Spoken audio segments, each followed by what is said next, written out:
और संपूर्ण आरोग्यता देने वाली औषधियां, विविध औषधियां, अनेक रत्न बटने लगे आपस में। लेकिन लोकांतर को प्रकाशित करने वाली लक्ष्मी जी जब निकली तो संपूर्ण धरती पर प्रकाश छा गया, पूरी धरती पर उजाला, सबके सब सुखी, स्वस्थ, संपन्न, दिव्य और अत्यंत परिपूर्ण अनुभव करने लगे। सबके सब लक्ष्मी जी क्या निकली, सब परिपूर्ण अनुभव करने लगे, सब स्वस्थ हो गए, प्रसन्न हो गए, आनंदित और प्रमुदित हो गए। सबको लगा कि हम कितने धनवान और कितने हम समृद्ध हो गए। लक्ष्मी जी के आते सब अपने को धनवान अनुभव करने लगे, सुखी, समृद्ध, सुंदर, पवित्र और परिपूर्ण अनुभव करने लगे कि अब कोई कमी नहीं रही जीवन में, अब तो परिपूर्णता है, तृप्त हो गए। अभी लक्ष्मी जी निकली ही है कि सबको तृप्त कर दिया लक्ष्मी जी ने। तो परस्पर सब विचार करने लगे कि जिसके दर्शन मात्र से तृप्ति हो गई, जिसके दर्शन मात्र से परिपूर्णता की अनुभूति है, अगर वो निरंतर पास रही तो फिर क्या होगा।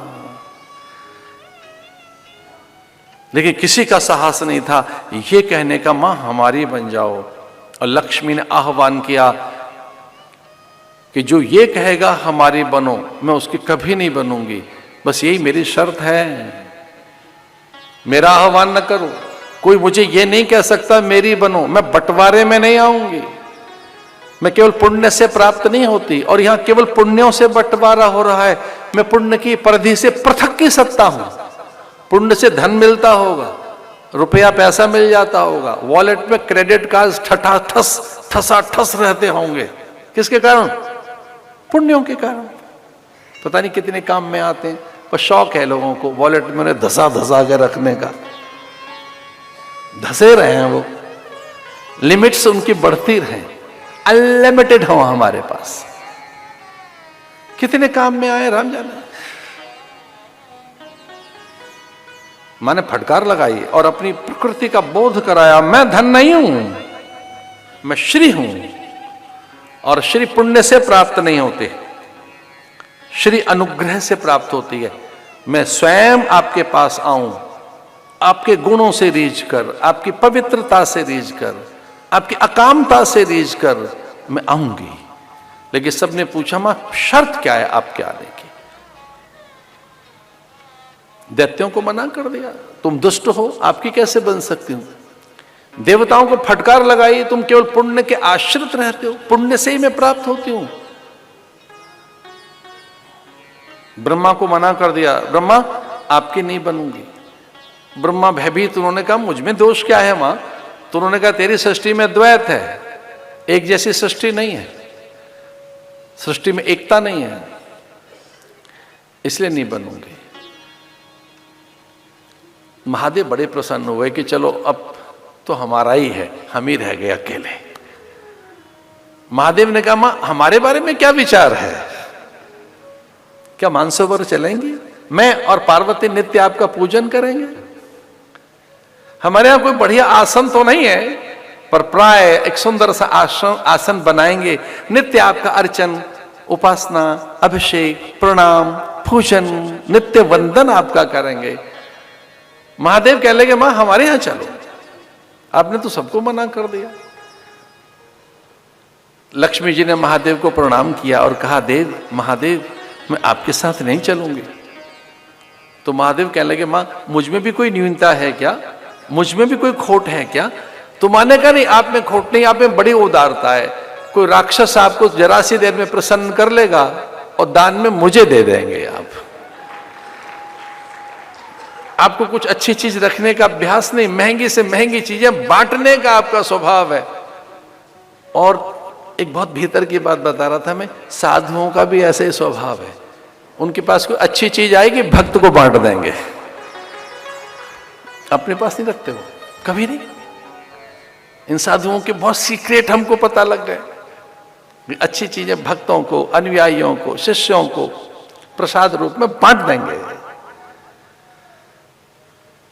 महादेव को टोका लक्ष्मी ने कहा कि आपको प्रसाद रूप में हर वस्तु बांटने का स्वभाव है आपका, तो मैं लक्ष्मी प्रसाद में बट जाऊंगी ऐसे ही। सप्त ऋषियों ने आह्वान किया, मां हमारी बन जाओ। फिर ऋषियों के मन में लोभ जग गया।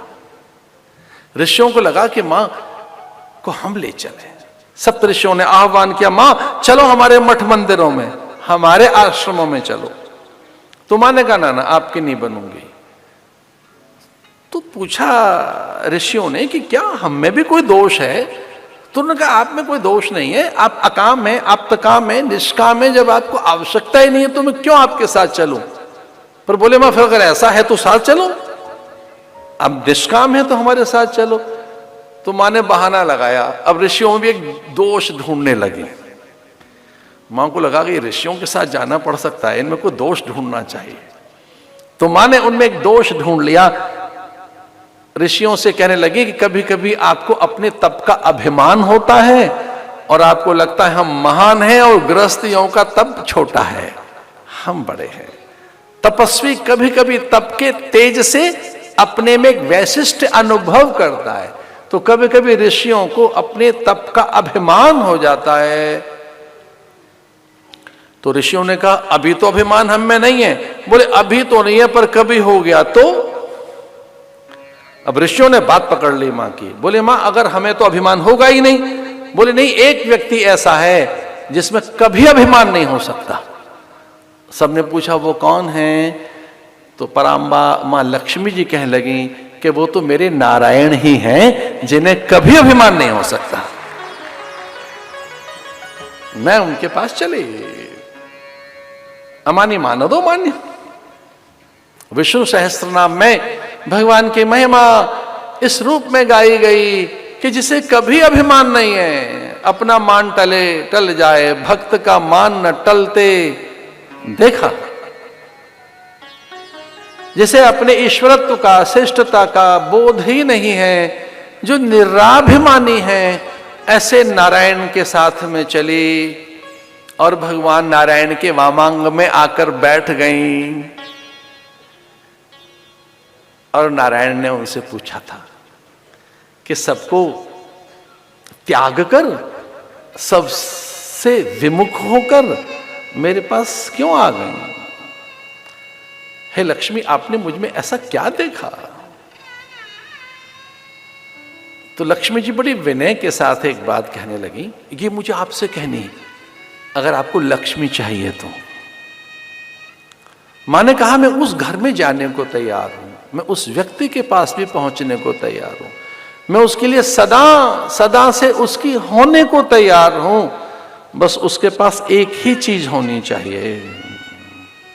मिलकर बोलिए मेरे साथ, सत्यानुसारिणी लक्ष्मी ही, सत्यानुसारिणी लक्ष्मी, सत्यानुसारिणी लक्ष्मी ही, सत्यानुसारिणी लक्ष्मी, सत्यानुसारिणी लक्ष्मी ही, सत्यानुसारिणी लक्ष्मी।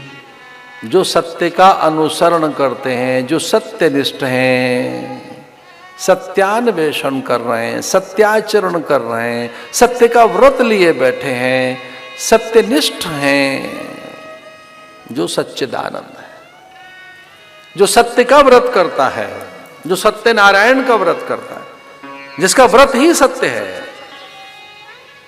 मैं उसकी सदा के लिए बन जाती हूं।